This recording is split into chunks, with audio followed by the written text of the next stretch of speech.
Assalamualaikum warahmatullahi wabarakatuh. Waalaikumsalam warahmatullahi wabarakatuh. Alhamdulillahi wa kafa, wassalatu wassalamu ala nabiyyinal mustafa wa ala alihi wa sahbihi ahli sidqi wal wafa, amma ba'du. Jamaah yang dirahmati Allah dan juga para pemirsa channel YouTube Kantor Kementerian Agama Kota Yogyakarta. Alhamdulillah, kita panjatkan puji syukur kehadirat Allah atas segala limpahan nikmat dan karunia-Nya.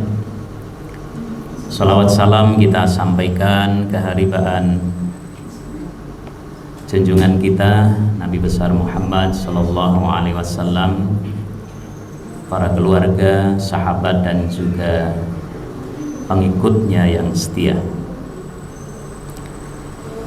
Jamaah yang berbahagia, kita lanjutkan pembacaan dan kajian kitab hadis Al-Arba'in An-Nawawiyah.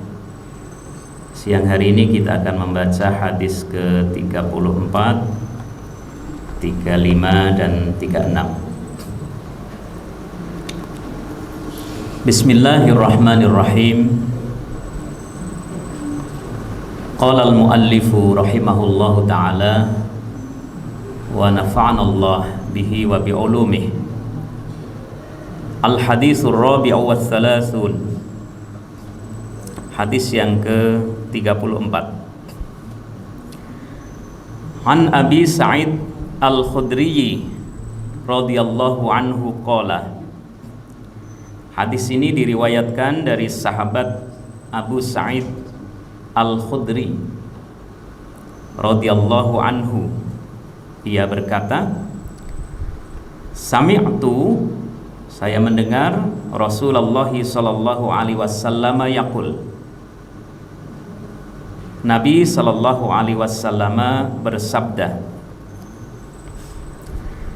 man ra'a minkum mungkaron, barang siapa di antara kalian yang melihat kemungkaran, falyughayyirhu biyadihi, maka hendaklah ia merubahnya dengan tangannya.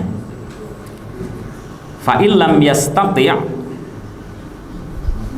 jika tidak mampu, fabilisani, maka ubahlah dengan lisannya. Fa illam yastati' fabiqalbih, jika itu pun tidak mampu, maka ubahlah dengan hatinya. Wadzalika, dan yang demikian itu, adhaful iman, adalah selemah-lemahnya iman. Hadis riwayat Muslim. Jamaah sekalian yang dirahmati Allah, di dalam hadis ini Nabi sallallahu alaihi wasallam menjelaskan salah satu di antara prinsip yang sangat penting di dalam ajaran agama kita, yaitu amar ma'ruf nahi mungkar. Ini salah satu di antara ajaran agama yang fundamental, mengajak kepada kebaikan dan mengingatkan orang dari perbuatan yang keliru, yang mungkar. Saking pentingnya asas ini, ada salah satu dari aliran teologi Islam yang bahkan menjadikan sebagai salah satu dari rukun Islam, begitu ya. Kalau tidak salah Mu'tazilah ya. Amar ma'ruf nahi mungkar. Di dalam hadis ini kita diperintahkan oleh Kanjeng Nabi, jika kita melihat kemungkaran yang terjadi, ruqyah di sini bisa dimaknai memang kita melihat langsung, ataupun melihat dengan informasi yang sekiranya meyakinkan, karena tidak semua kemungkaran itu selalu bisa dilihat langsung. Kadangkala ya dengan informasi dari saksi yang terpercaya. Maka ubahlah ia dengan tangan kita. Tangan di sini bisa dimaknai dengan kekuasaan, kewenangan, atau mungkin memang upaya kita secara lahiriah untuk berupaya menghentikan atau mengingatkan kemungkaran yang terjadi itu. Fa'ilam yastati, jika itu tidak bisa kita lakukan karena kita mungkin tidak punya wewenang, tidak punya kekuasaan, maka ubahlah dengan lisan kita. Artinya dengan kita memberikan masukan, memberikan nasihat kepada orang yang melakukan perbuatan yang mungkar tadi.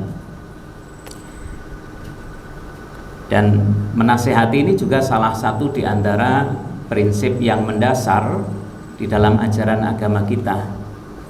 Dikatakan bahwa kita itu berada dalam keadaan yang merugi. Innal insana lafi khusr. Manusia itu berada di dalam kerugian, kecuali orang-orang yang beriman, orang-orang yang beramal saleh, dan yang saling menasihati di dalam perkara yang hak dan saling menasihati di dalam kesabaran. Jadi saling menasihati ini juga bagian dari ajaran yang fundamental, yang itu berhubungan dengan konsep amar ma'ruf nahi mungkar tadi. Fa'ilam yastati, dan jika ngomong pun kita tidak berani, menasehati pun mungkin tidak sampai kita melakukannya karena tidak memiliki kesempatan atau memang kita tidak berani melakukannya, fabiqalbihi, sekurang-kurangnya hati kita itu juga melakukan upaya untuk mengubahnya. Yang pertama, dengan kita tidak menyetujui kemungkaran yang dilakukan oleh seseorang itu, atau juga kita mendoakan orang itu agar mudah-mudahan diberikan hidayah, mudah-mudahan dituntun oleh Allah ke jalan kebenaran sehingga berhenti dari kemungkaran yang dilakukannya. Nah, itu makna mengubah kemungkaran dengan hati kita. Sekurang-kurangnya kita dengan tidak menyetujuinya dan mendoakannya. Karena jika orang yang melakukan kemungkaran itu pun juga saudara kita, hakikatnya kita akan diperintahkan untuk menolong mereka. Ada sebuah hadis yang mengatakan, unsur akhaka dzaliman au madluman. Tolonglah saudaramu, baik ia orang yang berbuat zolim atau yang terdolimi. Waktu itu para sahabat bertanya kepada Nabi, kalau menolong orang yang terdolimi kami faham wahai Rasul, tapi bagaimana cara kita menolong orang yang berbuat zolim? Sudah melakukan kedoliman kok kita disuruh nolong, gitu kan. Nabi kemudian bersabda, ya cegahlah ia dari berbuat kezoliman. Itu salah satu dari bentuk kita menolongnya. Hakikatnya kita menolong dia, karena kalau dia tidak melakukan kezoliman, ya dia terjauh dari kemurkaan Allah. Dan itu cara kita menolongnya dari sisi ruhani, ya. Namun jamaah sekalian, meskipun di dalam ajaran agama kita amar ma'ruf nahi mungkar ini menjadi salah satu pilar ajaran, mencegah perbuatan kemungkaran juga tidak boleh dilakukan dengan mendatangkan kemungkaran yang baru. Melakukan perbuatan pencegahan terhadap kemungkaran tetapi dengan cara misalnya yang bertentangan dengan prinsip-prinsip kemakrufan begitu. prinsip-prinsip yang sifatnya memang bagian dari tuntunan ajaran agama, agar kita tabayun, agar kita tidak seenaknya ya, atau bahkan melakukan tindakan yang sifatnya barbar misalnya. Ini juga tidak boleh. Mencegah perbuatan kemungkaran juga semestinya dengan cara yang ma'ruf ya.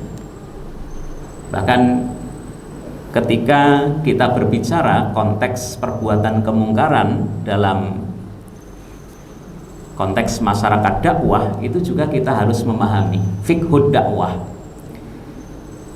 Kita tidak boleh langsung memberikan dosis kepada masyarakat yang menjadi objek dakwah kita dengan hitam putih, hanya dari sisi hukum saja, benar dan salah, tetapi juga kita harus merangkul dengan pendekatan dakwah.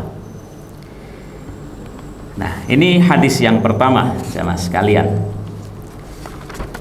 Kemudian hadis yang berikutnya, hadis ke 35.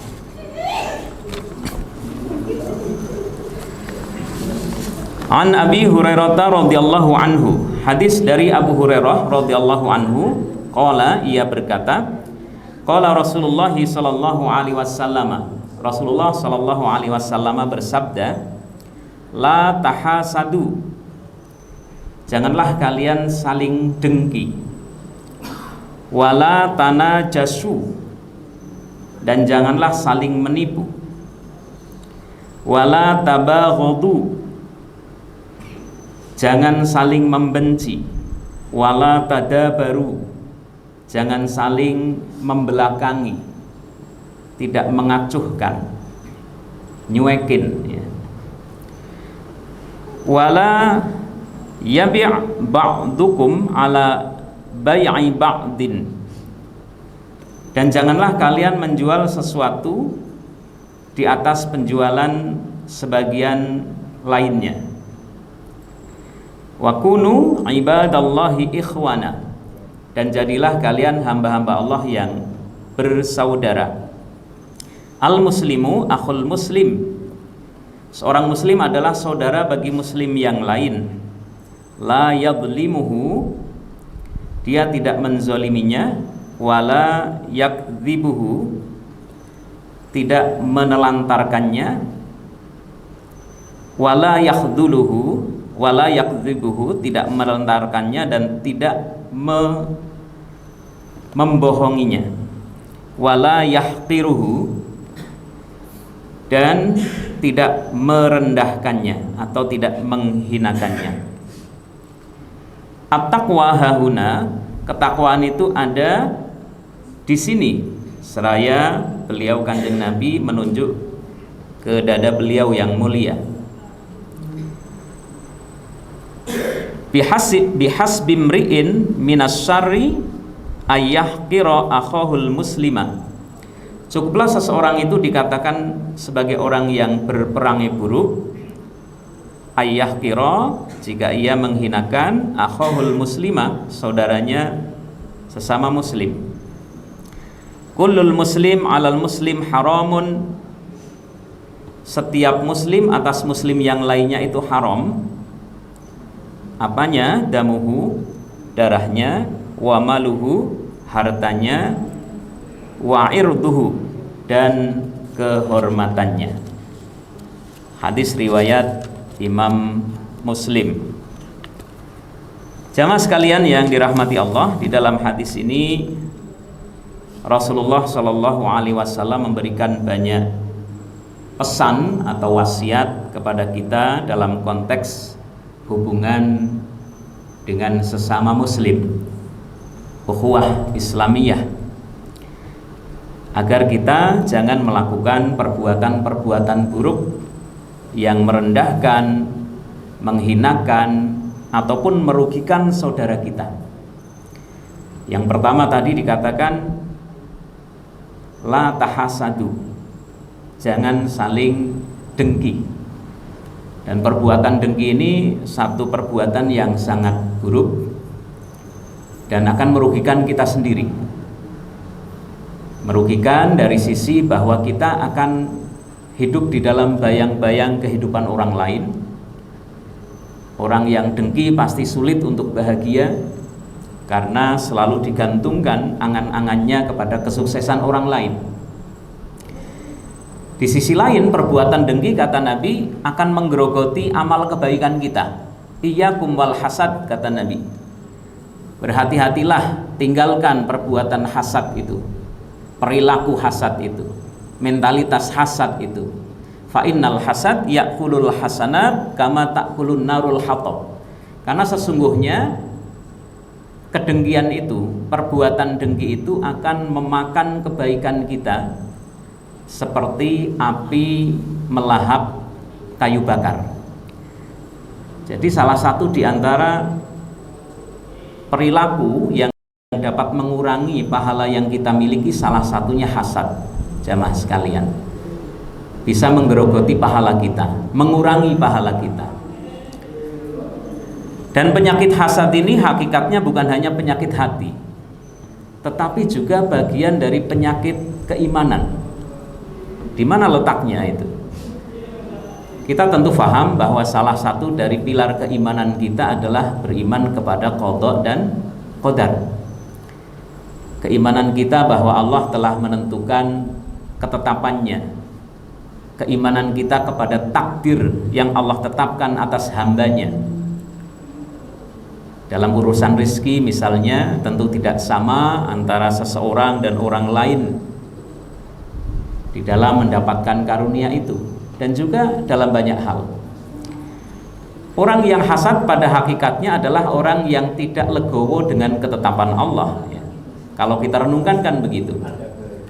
Orang yang hasad, orang yang dengki itu tidak puas dengan pembagian Allah yang ditetapkan atas hambanya. Maka di situ salah satu mengapa penyakit hasad ini adalah salah satu penyakit keimanan dan memiliki konsekuensi bisa menghapuskan pahala dan kebaikan yang kita lakukan.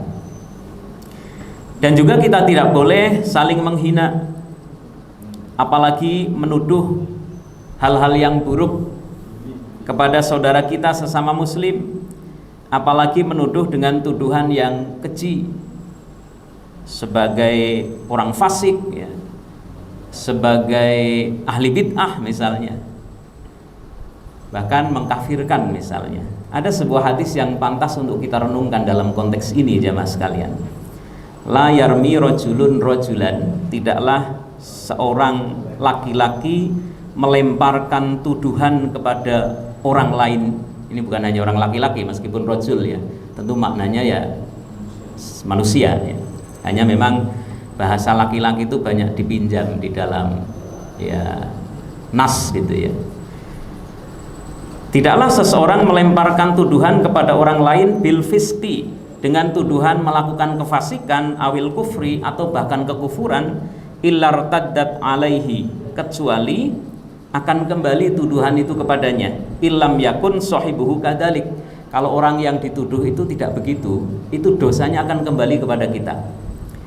Kita melaknat orang yang tidak pantas, kita laknat gara-gara mungkin beda pilihan, jago pilkada misalnya, atau beda pilihan calon presiden gitu kan. Kemudian sampai kemudian merambah pada wilayah-wilayah agama. Ya, kita harus berhati-hati karena lahirnya sekte-sekte agama itu juga latar belakangnya adalah faktor politik dulu. Ada Syiah, Khawarij, itu jelas awalnya adalah perpecahan politik yang kemudian membawa sentimen teologis. Nah, jangan sampai kemudian sejarah buruk itu terulang gitu. Menuduh melakukan perbuatan fasik, kafir. Nah, sekarang kan lagi rame itu. Syiah dikatakan bukan Islam misalnya. Kita nggak usah ikut-ikutan lah yang model-model begini kan. Artinya apa? Ya, selamat kalau kita diam itu lebih baik, lebih selamat gitu ya. Diam itu emas. Kemudian hadis yang berikutnya, jamaah sekalian, hadis ke terakhir yang ke-36, karena ditarget setiap pertemuan harus 3 atau 4 hadis, sehingga selama Ramadan ini kita bisa khataman nanti, khataman hadis arba'in gitu. Nanti pakai inggung ya.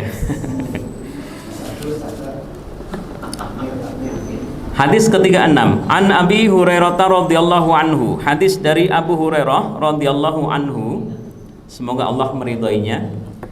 Anin Nabi sallallahu alaihi wasallam, dari Rasulullah sallallahu alaihi wasallam, qala, beliau bersabda, man naffasa an mu'minin kurbatan, barang siapa yang meringankan kesusahan seorang mukmin, min kurabid dunya, dari berbagai kesusahan atau kesulitan di kehidupan dunia, naffasallahu anhu kurbatan min kurabi yaumil qiyamah, niscaya Allah akan meringankannya dari berbagai kesusahan di hari kiamat.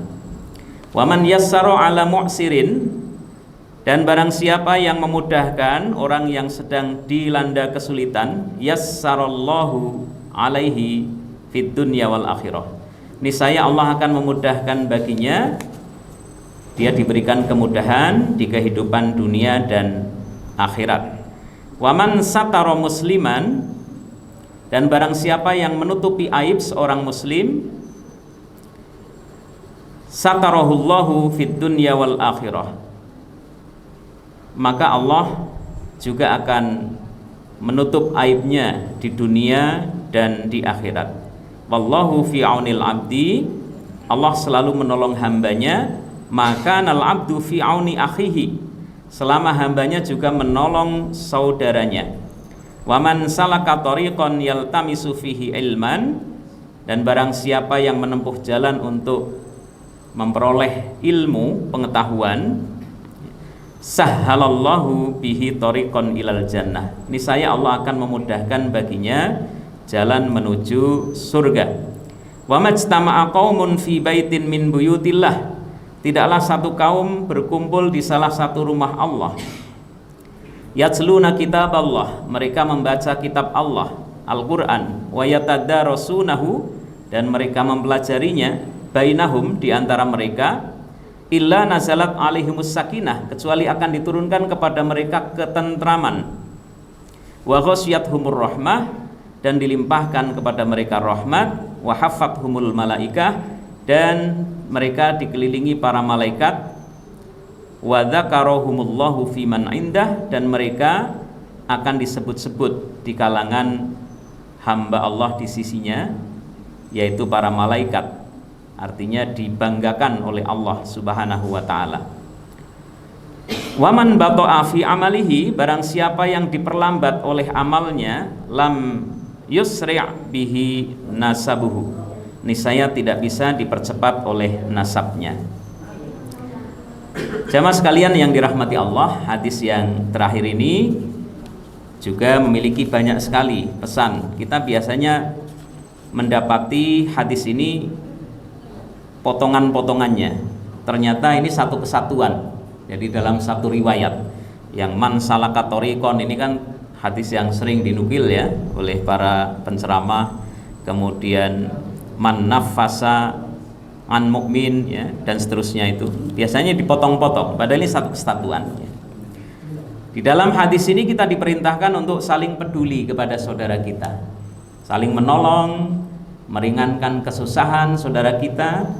Yang itu Allah berjanji kalau kita menolong saudara kita, meringankan kesusahan mereka, Allah pun niscaya akan menolong kita fit dunya wal akhirah, bukan hanya di akhirat. Bisa jadi Allah memberikan pertolongan atas kesulitan dan problematika hidup yang kita hadapi, di antaranya dengan berkat kita meringankan kesulitan sesama kita. Juga menutupi aib orang lain, jangan malah kemudian kita umbar aib saudara kita ya. Kadang-kadang ada teman kita cerita dengan kita tentang satu hal yang itu sesungguhnya merupakan aib dia. Mestinya kita sebagai orang yang diamanahi untuk mendengarkan keluh kesahnya, ya kita menyimpan amanah itu, jangan kemudian malah jadi ember ya, cerita kemana-mana ya, dengan pesan yang sama ojo kondo-kondo iki mau ngaku karo awakmu ceritane gitu kan. Karena Nabi pernah menyampaikan kalau seseorang itu dititipi rahasia oleh saudaranya, maka jangan kemudian ya membagikan rahasia itu kepada orang lain, karena itu amanah ya. Jadi menutupi aib orang lain itu bagian dari amanah dan juga kepedulian kita kepada sesama. Yang terakhir di hadis ini diterangkan tentang keutamaan membaca Al-Quran. Nah ini sangat cocok dengan ibadah kita di bulan suci Ramadan. Salah satu amalan unggulan adalah banyak membaca Al-Quran. Di penghujung hadis ini Rasulullah menyatakan tidaklah sekelompok orang berkumpul di salah satu rumah Allah, itu dimaknai dengan masjid ya, membaca Al-Quran dan mempelajarinya. Kita mungkin bisa menggambarkan satu lingkaran yang di situ bapak-bapak, ibu-ibu bertadarus ya, membaca Al-Quran, saling menyimak. Itu sesungguhnya ya cocok dengan apa yang ada di dalam pesan hadis ini. Berkumpul di rumah Allah, di masjid, membaca Al-Quran, saling mempelajarinya, saling mengingatkan kalau ada bacaan yang keliru. Nah, orang yang semacam itu diganjar, di dalam hadis ini disebutkan illa nazalat alaihimus sakinah, mereka akan diberikan ketentraman, wa ghasyiyatuhumur rahmah, akan ditaburi dengan rahmat Allah, wa haffathumul malaikah, dan dinaungi oleh para malaikat, didoakan oleh para malaikat. Nah, sehingga mari terutama di bulan suci Ramadan ini yang merupakan syahrul Quran, bulannya Al-Quran, mari kita muliakan dengan kita banyak bertadarus, banyak membaca Al-Quran, dan syukur juga mempelajarinya dengan tingkatan yang lebih. Mungkin belajar kandungannya, belajar tajwidnya. Nah, ini juga dalam rangka memuliakan bulan Al-Quran, ataupun mungkin tafsirnya. Ramadan tentu adalah bulan yang sangat mulia, namun jika kita tidak memuliakannya ya kita tidak akan menjadi mulia. Mungkin demikian jamaah sekalian yang dapat kita ulas dari hadis-hadis kitab Al-Arba'in An-Nawawiyah pada kesempatan kali ini. Mudah-mudahan ada manfaatnya, kurang lebihnya mohon maaf. Hadanallahu wa iyyakum ajma'in, wallahul muwaffiq ila aqwamit thoriq. Assalamualaikum warahmatullahi wabarakatuh.